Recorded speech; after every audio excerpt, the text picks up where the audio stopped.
Come closer, my darlings. Forget the handsome vampire with the pale skin, flowing cape, and mysterious castle. Because centuries before Bram Stoker published Dracula, people in parts of Eastern Europe feared something far more disturbing: the oupir. This vampire wasn't seductive.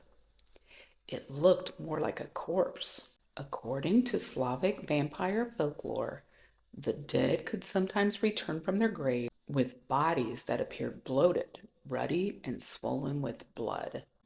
Some traditions describe blood around the mouth and nose, signs that frightened villagers interpret as proof the corpse had been feeding. But here's where the story gets even creepier.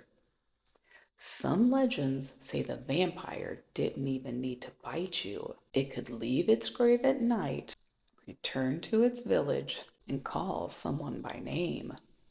And in certain versions of the folklore, if the person responded to that call, they would soon die.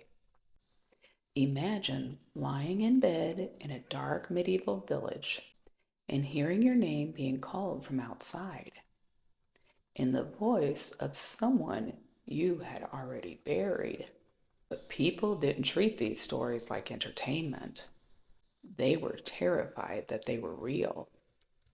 Archaeologists have uncovered unusual burials across Europe that researchers believe may reflect fears of the dead returning. Some bodies were buried with stones or bricks placed in their mouths. Others were restrained with iron sickles across their neck or their body.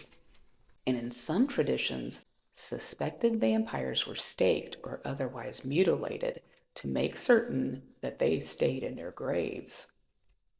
These weren't movie props, they were real human burials. Because long before vampires became romantic, they represented something much darker: the horrifying possibility that the dead might come home.